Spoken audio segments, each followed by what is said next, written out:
So recently, Pete Buttigieg's campaign released their client list for McKinsey. And one of the clients, and look, I went over that.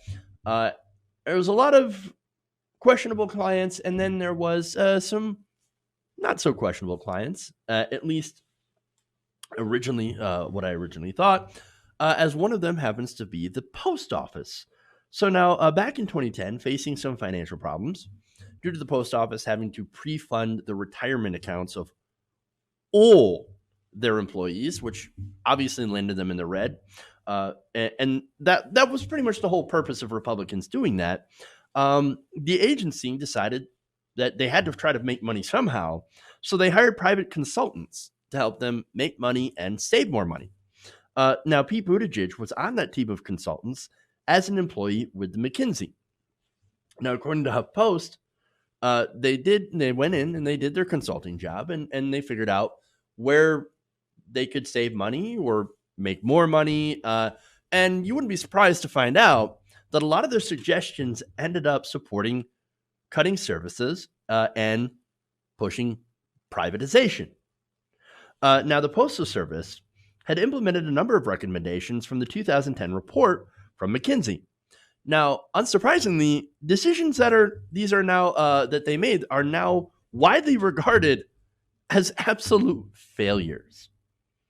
The post office first closed 141 processing plants in 2012 and 2013 after adopting a proposal to increase delivery times.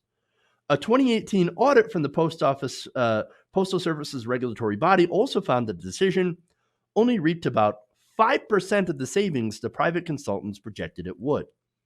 So, here's what you're going to do. I want you to cut and close, all these processing centers, so laying off a whole bunch of people. And then it's going to take longer for people's deliveries to get there. But don't worry, that'll save you money. It saved about 5% of the money that they said they would. Oops. Now, another of McKinsey's proposals would be to cut costs by establishing public-private partnerships that would replace unionized postal service workers with staff at retail stores such as Staples.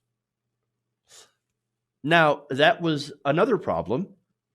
And by the way, these definitely ran afoul of union members.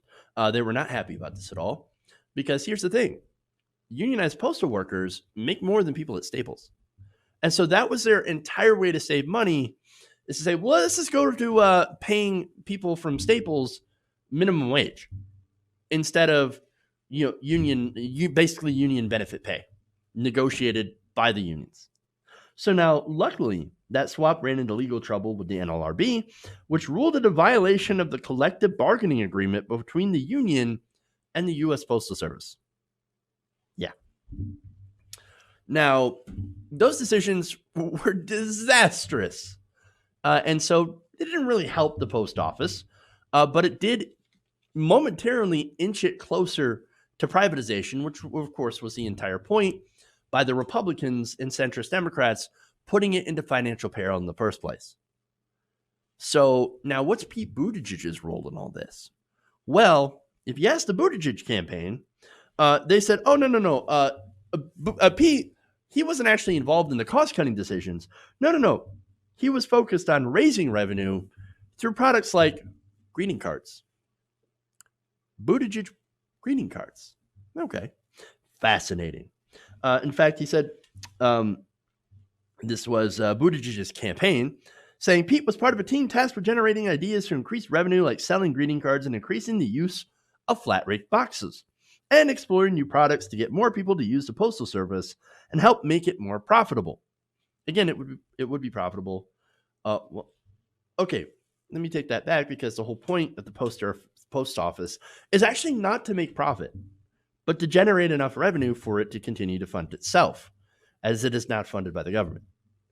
So it's all funded basically on revenue from flat rate boxes and basically people sending mail. And so the fact that the Republicans set it back by making them have to pre-fund all of those pensions, again, setting them back into the red, is a whole point to try to get them to privatize. And McKinsey, again, was telling them how to do that. Again, I don't know what Buttigieg did. I don't necessarily believe in that he was working on things like greeting cards. Now, Buttigieg's own campaign also said that it could not specify which products the South Bend mayor worked on, but also noted that Buttigieg left McKinsey before the March 2010 report was finalized. So wait, was he doing greeting cards, or were they not sure what he was doing? Curious. Very curious. Now, Buttigieg, of course, once he got some scrutiny for working at McKinsey, and once some of their more shadier clients had been revealed, Buttigieg was like, I can't believe McKinsey would do that. What is going on here? In fact, he called its work with the U.S. Immigration and Customs Enforcement, quote, disgusting. And in an interview with the New Yorker, he said it found the company's decisions, quote, infuriating, especially in years since I left the firm. Now, I find that really interesting because is it really Pete Buttigieg saying, I cannot believe the company would, that's not the company that I knew. Is it though? Is it really? Because that company has been doing that stuff, that kind of work. The whole point of this consultant firm is to cut costs. And how do they generally cut costs? They cut benefits and they cut pay for workers, and they urged them to de-unionize, to basically union bust. And in the case of a governmental entity like the USPS, Postal Service, well, it would be, of course, doing privatization because they are a private company. And so did Pete Buttigieg really not know who he was working for? Or did he know exactly who he was working for? And the only thing that changed was Pete Buttigieg's political ambitions. Hey guys, hopefully you enjoyed that free video. Now I'm going to have to ask you a favor. Between the demonetization and the YouTube algorithm messing around with view counts, etc., we're having a hard time adjusting to the new YouTube reality, which is where you guys come in. See, we have a Patreon, patreon.com/TYTNation, set up to help us rely on you guys, the viewers, instead of big corporate ads. Look, you know the show. You know I'm not in favor of big corporations anyway. So help us transition away from relying on the ad model to pay the bills and sign up to be a patron, patreon.com/TYTNation. That goes a long way to help us keep the lights on. And you guys will know that you're supporting independent, progressive media.